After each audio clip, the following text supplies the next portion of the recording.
ನೋಡಿ, ಅದೇ ಗೃಹ ಸಚಿವರು, ಪೊಲೀಸ್ ಇಲಾಖೆ ಈ ಬಗ್ಗೆ ಎಲ್ಲ ಕ್ರಮಗಳನ್ನ ಕೈಗೊಳ್ತಾರೆ. ಏನು ಆರೋಪಿಗಳಿದಾರ, ಏನು ಷಡ್ಯಂತ್ರಗಳಿದಾರ, ಅದೆಲ್ಲವನ್ನು ಬಯಲಿಗೆಳ್ತಾರೆ ಮತ್ತು ಕಾನೂನು ಪ್ರಕಾರ ಶಿಕ್ಷೆ ಕೊಡ್ತಾರೆ. ಕಂಪ್ಲೇಂಟ್ ಮಾಡಲೇ ಇಲ್ಲ ಸರ್, ಅವರು ಕೂಡ ದೂರು ಸಲ್ಲಿಸಿದ್ದಾರೆ. ರಾಜಣ್ಣ ಅವ್ರ ಮಗ ಕೊಟ್ಟಿದ್ದಾನೆ ಇದನ್ನು. ಓಕೆ, ಕೊಲೆ ಪ್ರಕರಣದಲ್ಲಿ ರಾಜಣ್ಣ ಮಗನ ಕೊಟ್ಟಿದ್ದಾರೆ ಸರ್. ರಾಜಣ್ಣ ಹನಿ ಟ್ರ್ಯಾಪ್ ವಿಷಯದಲ್ಲಿ ಕೊಡ್ತೇನೆ ಅಂತ ಹೇಳಿ ಅದು ರಾಜಣ್ಣ ಅವ್ರಿಗೆ ಗೊತ್ತು. ನಾನು ಅವ್ರು ಕೇಳಿದ್ರೆ ನನಗೆ ಅವ್ರ ಪ್ರಶ್ನೆ ನಾನು ಕೇಳಿ, ಒತ್ತಡ ಪಕ್ಷದಿಂದ ಏನಾದ್ರು ನಾವು ಯಾವುದೇ ರೀತಿ ಪಕ್ಷದಿಂದ ಒತ್ತಡ ಇರೋದಲ್ಲ, ಅದು ಅವರಿಗೆ ಬಿಟ್ಟಿರುವಂಥದ್ದು. ಯಾಕೆ ಏನು ಅನ್ನೋದನ್ನ ರಾಜಣ್ಣ ಅವ್ರು ಕೇಳಬೇಕು. ಸಚಿವ ಸಂಪುಟ ಪುನಾರಚನೆಗೆ DCM ಒತ್ತಡ ಆಗ್ತಾ ಇದ್ರೆ CM ಅವರ ಆಸಕ್ತಿ ತೋರ್ತಾ ಇಲ್ಲ ಅಂತ ಮಾಡ್ತಾರೆ. ಅದು ನನಗೆ ಗೊತ್ತಿಲ್ಲ. ನೀವು ಅದನ್ನು DCM ಅವ್ರಿಗೂ ಕೇಳಬೇಕು, CM ಅವ್ರಿಗೆ ಕೇಳಬೇಕು. ಯಾರು ಆಸಕ್ತಿ ಹೊಂದಿದ್ದಾರೆ, ಯಾರು ಆಸಕ್ತಿ ಹೊಂದಿಲ್ಲ ಅಂಥೇಳಿ ಅವ್ರಿಗೆ ಕೇಳಿದ್ರೆ ಸೂಕ್ತ. ಸರ್, ರಾಜ್ಯಾಧ್ಯಕ್ಷ ಸ್ಥಾನಕ್ಕೆ ಈಗ ಆಲ್ರೆಡಿ ಏನಂದರೆ ಚೇಂಜ್ ಮಾಡಬೇಕು ಅಥವಾ ಅವ್ರನ್ನ ಮುಂದುವರ್ಸೋಣ ಇದೆಲ್ಲವೂ ಪಕ್ಷದ ಹೈಕಮಾಂಡ್ ಬಿಟ್ಟಿದ್ದು. ಇದನ್ನು ನೀವು ಮಾತಾಡಿದಾಗ ಅರ್ಥ ಇಲ್ಲ. ಎಲ್ಲರೂ ಹೋಗ್ತಾರೆ, ಜಾರಕಿಹೊಳಿ ಹೋಗ್ತಾರೆ, ಪರಮೇಶ್ವರ್ ಹೋಗ್ತಾರೆ, ಎಲ್ಲರೂ ಹೋಗ್ತಾರೆ ದಿಲ್ಲಿಗೆ. DK ಶಿವಕುಮಾರ್ ಹೋಗ್ತಾರೆ, ಮುಖ್ಯಮಂತ್ರಿಗಳು ಹೋಗ್ತಾರೆ, ನಾನು ಹೋಗ್ತಾ ಇದ್ದೀನಿ ನಾಡುದು. ಅದಕ್ಕೇನು ಸಂಬಂಧ ಇದೆ?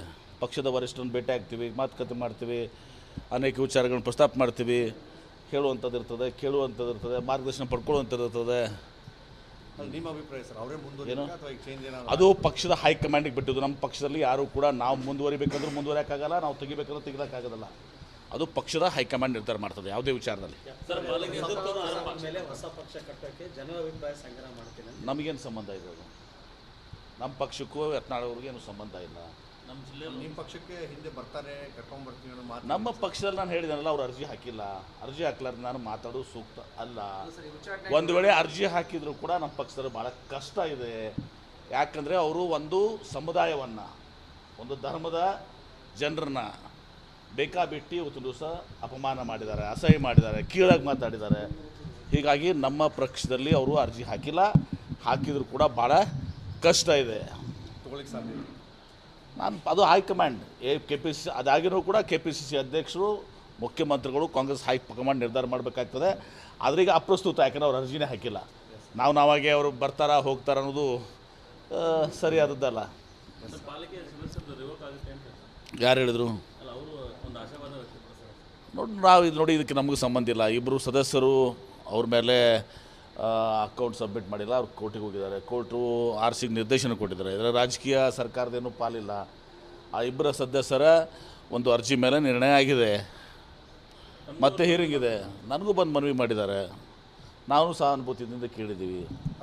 ನೋಡಿ, ಅದೇ ಗೃಹ ಸಚಿವರು, ಪೊಲೀಸ್ ಇಲಾಖೆ ಈ ಬಗ್ಗೆ ಎಲ್ಲ ಕ್ರಮಗಳನ್ನ ಕೈಗೊಳ್ತಾರೆ. ಏನು ಆರೋಪಿಗಳಿದಾರ, ಏನು ಷಡ್ಯಂತ್ರಗಳಿದಾರ, ಅದೆಲ್ಲವನ್ನು ಬಯಲಿಗೆಳ್ತಾರೆ ಮತ್ತು ಕಾನೂನು ಪ್ರಕಾರ ಶಿಕ್ಷೆ ಕೊಡ್ತಾರೆ. ನೆಕ್ಸ್ಟ್, ಕಂಪ್ಲೇಂಟ್ ಮಾಡಲೇ ಇಲ್ಲ ಸರ್, ಅವರು ಕೂಡ ದೂರು ಸಲ್ಲಿಸಿದ್ದಾರೆ. ರಾಜಣ್ಣ ಅವ್ರ ಮಗ ಕೊಟ್ಟಿದ್ದಾನೆ ಇದನ್ನು. ಓಕೆ, ಕೊಲೆ ಪ್ರಕರಣದಲ್ಲಿ ರಾಜಣ್ಣ ಮಗನ ಕೊಟ್ಟಿದ್ದಾರೆ. ಸರ್, ರಾಜಣ್ಣ ಹನಿ ಟ್ರ್ಯಾಪ್ ವಿಷಯದಲ್ಲಿ ಕೊಡ್ತೇನೆ ಅಂತ ಹೇಳಿ ಅದು ರಾಜಣ್ಣ ಅವ್ರಿಗೆ ಗೊತ್ತು. ನಾನು ಅವ್ರು ಕೇಳಿದ್ರೆ ನನಗೆ ಅವ್ರ ಪ್ರಶ್ನೆ ನಾನು ಕೇಳಿ, ಒತ್ತಡ ಪಕ್ಷದಿಂದ ಏನಾದ್ರು ನಾವು ಯಾವುದೇ ರೀತಿ ಪಕ್ಷದಿಂದ ಒತ್ತಡ ಇರೋದಲ್ಲ, ಅದು ಅವರಿಗೆ ಬಿಟ್ಟಿರುವಂಥದ್ದು. ಯಾಕೆ ಏನು ಅನ್ನೋದನ್ನ ರಾಜಣ್ಣ ಅವ್ರು ಕೇಳಬೇಕು. ಸಚಿವ ಸಂಪುಟ ಪುನಾರಚನೆಗೆ DCM ಒತ್ತಡ ಆಗ್ತಾ ಇದ್ರೆ CM ಅವರ ಆಸಕ್ತಿ ತೋರ್ತಾ ಇಲ್ಲ ಅಂತ ಮಾಡ್ತಾರೆ. ಅದು ನನಗೆ ಗೊತ್ತಿಲ್ಲ. ನೀವು ಅದನ್ನು DCM ಅವ್ರಿಗೂ ಕೇಳಬೇಕು, CM ಅವ್ರಿಗೆ ಕೇಳಬೇಕು. ಯಾರು ಆಸಕ್ತಿ ಹೊಂದಿದ್ದಾರೆ, ಯಾರು ಆಸಕ್ತಿ ಹೊಂದಿಲ್ಲ ಅಂಥೇಳಿ ಅವ್ರಿಗೆ ಕೇಳಿದ್ರೆ ಸೂಕ್ತ. ಸರ್, ರಾಜ್ಯಾಧ್ಯಕ್ಷ ಸ್ಥಾನಕ್ಕೆ ಈಗ ಆಲ್ರೆಡಿ ಏನಂದರೆ ಚೇಂಜ್ ಮಾಡಬೇಕು ಅಥವಾ ಅವ್ರನ್ನ ಮುಂದುವರ್ಸೋಣ ಇದೆಲ್ಲವೂ ಪಕ್ಷದ ಹೈಕಮಾಂಡ್ ಬಿಟ್ಟಿದ್ದು. ಇದನ್ನು ನೀವು ಮಾತಾಡಿದಾಗ ಅರ್ಥ ಇಲ್ಲ. ಎಲ್ಲರೂ ಹೋಗ್ತಾರೆ, ಜಾರಕಿಹೊಳಿ ಹೋಗ್ತಾರೆ, ಪರಮೇಶ್ವರ್ ಹೋಗ್ತಾರೆ, ಎಲ್ಲರೂ ಹೋಗ್ತಾರೆ ದಿಲ್ಲಿಗೆ. DK ಶಿವಕುಮಾರ್ ಹೋಗ್ತಾರೆ, ಮುಖ್ಯಮಂತ್ರಿಗಳು ಹೋಗ್ತಾರೆ, ನಾನು ಹೋಗ್ತಾ ಇದ್ದೀನಿ ನಾಡುದು. ಅದಕ್ಕೇನು ಸಂಬಂಧ ಇದೆ? ಪಕ್ಷದ ವರಿಷ್ಠರನ್ನು ಭೇಟಿ ಆಗ್ತೀವಿ, ಮಾತುಕತೆ ಮಾಡ್ತೀವಿ, ಅನೇಕ ವಿಚಾರಗಳನ್ನ ಪ್ರಸ್ತಾಪ ಮಾಡ್ತೀವಿ. ಹೇಳುವಂಥದ್ದು ಇರ್ತದೆ, ಕೇಳುವಂಥದ್ದು ಇರ್ತದೆ, ಮಾರ್ಗದರ್ಶನ ಪಡ್ಕೊಳ್ಳುವಂಥದ್ದು ಇರ್ತದೆ. ನಿಮ್ಮ ಅಭಿಪ್ರಾಯ ಸರ್, ಅವರೇ ಮುಂದುವರಿಬೇಕಾ ಅಥವಾ ಈಗ ಚೇಂಜ್ ಏನಾದ್ರು? ಅದು ಪಕ್ಷದ ಹೈಕಮಾಂಡಿಗೆ ಬಿಟ್ಟಿದ್ದು. ನಮ್ಮ ಪಕ್ಷದಲ್ಲಿ ಯಾರೂ ಕೂಡ ನಾವು ಮುಂದುವರಿಬೇಕಂದ್ರೂ ಮುಂದುವರಿಯೋಕ್ಕಾಗಲ್ಲ, ನಾವು ತೆಗಿಬೇಕಂದ್ರೂ ತೆಗಿಯೋಕ್ಕಾಗೋದಿಲ್ಲ. ಅದು ಪಕ್ಷದ ಹೈಕಮಾಂಡ್ ನಿರ್ಧಾರ ಮಾಡ್ತದೆ ಯಾವುದೇ ವಿಚಾರದಲ್ಲಿ. ಮೇಲೆ ಹೊಸ ಪಕ್ಷ ಕಟ್ಟೋಕ್ಕೆ ಜನರ ಅಭಿಪ್ರಾಯ ಸಂಗ್ರಹ ಮಾಡ್ತೀನಿ. ನಮಗೇನು ಸಂಬಂಧ ಇದೆ? ಅದು ನಮ್ಮ ಪಕ್ಷಕ್ಕೂ ಯತ್ನಾಳ್ ಅವ್ರಿಗೆ ಏನು ಸಂಬಂಧ ಇಲ್ಲ. ನಮ್ಮ ಜಿಲ್ಲೆಯಲ್ಲಿ ನಿಮ್ಮ ಪಕ್ಷಕ್ಕೆ ಹಿಂದೆ ಬರ್ತಾರೆ, ಕರ್ಕೊಂಡ್ಬರ್ತೀವಿ ಅನ್ನೋ ಮಾತು ನಮ್ಮ ಪಕ್ಷದಲ್ಲಿ ನಾನು ಹೇಳಿದನಲ್ಲ, ಅವ್ರು ಅರ್ಜಿ ಹಾಕಿಲ್ಲ. ಅರ್ಜಿ ಹಾಕ್ಲಾರ್ದು ನಾನು ಮಾತಾಡೋದು ಸೂಕ್ತ ಅಲ್ಲ.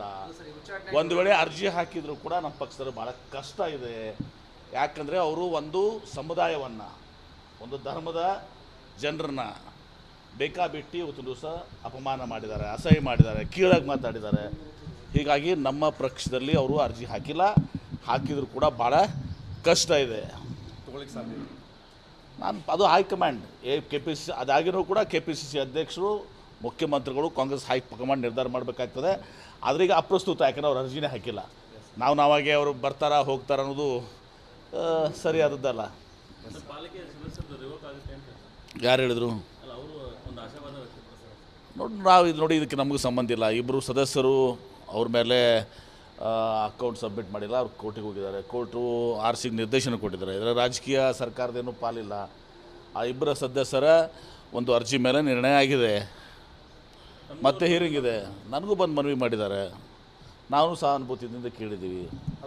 ನೋಡಿ, ಅದೇ ಗೃಹ ಸಚಿವರು, ಪೊಲೀಸ್ ಇಲಾಖೆ ಈ ಬಗ್ಗೆ ಎಲ್ಲ ಕ್ರಮಗಳನ್ನ ಕೈಗೊಳ್ತಾರೆ. ಏನು ಆರೋಪಿಗಳಿದಾರ, ಏನು ಷಡ್ಯಂತ್ರಗಳಿದಾರ, ಅದೆಲ್ಲವನ್ನು ಬಯಲಿಗೆಳ್ತಾರೆ ಮತ್ತು ಕಾನೂನು ಪ್ರಕಾರ ಶಿಕ್ಷೆ ಕೊಡ್ತಾರೆ. ಸರ್, ರಾಜಣ್ಣ ಅವರು ಕಂಪ್ಲೇಂಟ್ ಮಾಡಲೇ ಇಲ್ಲ ಸರ್, ಅವರು ಕೂಡ ದೂರು ಸಲ್ಲಿಸಿದ್ದಾರೆ. ರಾಜಣ್ಣ ಅವ್ರ ಮಗ ಕೊಟ್ಟಿದ್ದಾನೆ ಇದನ್ನು.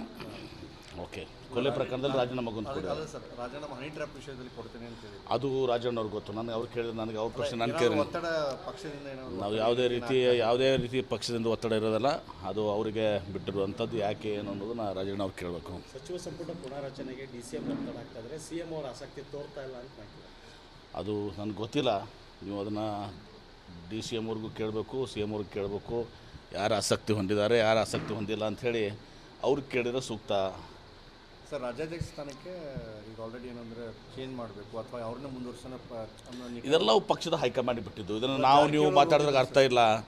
ಎಲ್ಲರೂ ಹೋಗ್ತಾರೆ, ಜಾರಕಿಹೊಳಿ ಹೋಗ್ತಾರೆ, ಪರಮೇಶ್ವರ್ ಹೋಗ್ತಾರೆ, ಎಲ್ಲರೂ ಹೋಗ್ತಾರೆ ದಿಲ್ಲಿಗೆ. DK ಶಿವಕುಮಾರ್ ಹೋಗ್ತಾರೆ, ಮುಖ್ಯಮಂತ್ರಿಗಳು ಹೋಗ್ತಾರೆ, ನಾನು ಹೋಗ್ತಾ ಇದ್ದೀನಿ ನಾಡುದು. ಅದಕ್ಕೇನು ಸಂಬಂಧ ಇದೆ? ಪಕ್ಷದ ವರಿಷ್ಠರನ್ನು ಭೇಟಿ ಆಗ್ತೀವಿ, ಮಾತುಕತೆ ಮಾಡ್ತೀವಿ, ಅನೇಕ ವಿಚಾರಗಳನ್ನ ಪ್ರಸ್ತಾಪ ಮಾಡ್ತೀವಿ. ಹೇಳುವಂಥದ್ದು ಇರ್ತದೆ, ಕೇಳುವಂಥದ್ದು ಇರ್ತದೆ, ಮಾರ್ಗದರ್ಶನ ಪಡ್ಕೊಳ್ಳುವಂಥದ್ದು ಇರ್ತದೆ. ನಿಮ್ಮ ಅಭಿಪ್ರಾಯ ಸರ್, ಅವರೇ ಮುಂದುವರಿಬೇಕಾ ಅಥವಾ ಈಗ ಚೇಂಜ್ ಏನಾದ್ರು? ಅದು ಪಕ್ಷದ ಹೈಕಮಾಂಡಿಗೆ ಬಿಟ್ಟಿದ್ದು. ನಮ್ಮ ಪಕ್ಷದಲ್ಲಿ ಯಾರೂ ಕೂಡ ನಾವು ಮುಂದುವರಿಬೇಕಂದ್ರೂ ಮುಂದುವರಿಯೋಕ್ಕಾಗಲ್ಲ, ನಾವು ತೆಗಿಬೇಕಂದ್ರೆ ತೆಗಿಯೋಕ್ಕಾಗೋದಿಲ್ಲ. ಅದು ಪಕ್ಷದ ಹೈಕಮಾಂಡ್ ನಿರ್ಧಾರ ಮಾಡ್ತದೆ ಯಾವುದೇ ವಿಚಾರದಲ್ಲಿ. ಮೇಲೆ ಹೊಸ ಪಕ್ಷ ಕಟ್ಟೋಕ್ಕೆ ಜನರ ಅಭಿಪ್ರಾಯ ಸಂಗ್ರಹ ಮಾಡ್ತೀನಿ. ನಮಗೇನು ಸಂಬಂಧ ಇದೆ? ಅದು ನಮ್ಮ ಪಕ್ಷಕ್ಕೂ ಯತ್ನಾಳ್ ಅವ್ರಿಗೆ ಏನು ಸಂಬಂಧ ಇಲ್ಲ. ನಮ್ಮ ಜಿಲ್ಲೆಯಲ್ಲಿ ನಿಮ್ಮ ಪಕ್ಷಕ್ಕೆ ಹಿಂದೆ ಬರ್ತಾರೆ, ಕರ್ಕೊಂಡ್ಬರ್ತೀವಿ ಅನ್ನೋ ಮಾತು. ನಮ್ಮ ಪಕ್ಷದಲ್ಲಿ ನಾನು ಹೇಳಿದನಲ್ಲ, ಅವ್ರು ಅರ್ಜಿ ಹಾಕಿಲ್ಲ. ಅರ್ಜಿ ಹಾಕ್ಲಾರ್ದು ನಾನು ಮಾತಾಡೋದು ಸೂಕ್ತ ಅಲ್ಲ. ಒಂದು ವೇಳೆ ಅರ್ಜಿ ಹಾಕಿದರೂ ಕೂಡ ನಮ್ಮ ಪಕ್ಷದಲ್ಲಿ ಭಾಳ ಕಷ್ಟ ಇದೆ.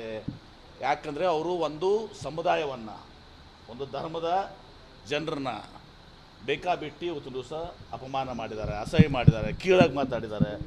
ಹೀಗಾಗಿ ನಮ್ಮ ಪಕ್ಷದಲ್ಲಿ ಅವರು ಅರ್ಜಿ ಹಾಕಿಲ್ಲ. ಹಾಕಿದರೂ ಕೂಡ ಭಾಳ ಕಷ್ಟ ಇದೆ. ತೊಗೊಳಿಕ್ಕೆ ಸಾಧ್ಯ ಇದೆ. ಅದು ಹೈಕಮಾಂಡ್ KPCC ಅದಾಗಿನೂ ಕೂಡ KPCC ಅಧ್ಯಕ್ಷರು, ಮುಖ್ಯಮಂತ್ರಿಗಳು, ಕಾಂಗ್ರೆಸ್ ಹೈಕಮಾಂಡ್ ನಿರ್ಧಾರ ಮಾಡಬೇಕಾಗ್ತದೆ. ಆದರೆ ಈಗ ಅಪ್ರಸ್ತುತ, ಯಾಕಂದ್ರೆ ಅವ್ರು ಅರ್ಜಿನೇ ಹಾಕಿಲ್ಲ. ನಾವಾಗೆ ಅವರು ಬರ್ತಾರಾ ಹೋಗ್ತಾರ ಅನ್ನೋದು ಸರಿಯಾದದ್ದಲ್ಲ. ಯಾರು ಹೇಳಿದ್ರು? ನೋಡಿ ಇದಕ್ಕೆ ನಮಗೂ ಸಂಬಂಧ ಇಲ್ಲ. ಇಬ್ಬರು ಸದಸ್ಯರು ಅವ್ರ ಮೇಲೆ ಅಕೌಂಟ್ ಸಬ್ಮಿಟ್ ಮಾಡಿಲ್ಲ, ಅವ್ರು ಕೋರ್ಟಿಗೆ ಹೋಗಿದ್ದಾರೆ. ಕೋರ್ಟು RC ನಿರ್ದೇಶನ ಕೊಟ್ಟಿದ್ದಾರೆ. ಇದರ ರಾಜಕೀಯ ಸರ್ಕಾರದೇನೂ ಪಾಲಿಲ್ಲ. ಆ ಇಬ್ಬರ ಸದಸ್ಯರ ಒಂದು ಅರ್ಜಿ ಮೇಲೆ ನಿರ್ಣಯ ಆಗಿದೆ, ಮತ್ತೆ ಹಿಯರಿಂಗ್ ಇದೆ. ನನಗೂ ಬಂದು ಮನವಿ ಮಾಡಿದ್ದಾರೆ, ನಾವು ಸಹಾನುಭೂತಿಯಿಂದ ಕೇಳಿದ್ದೀವಿ.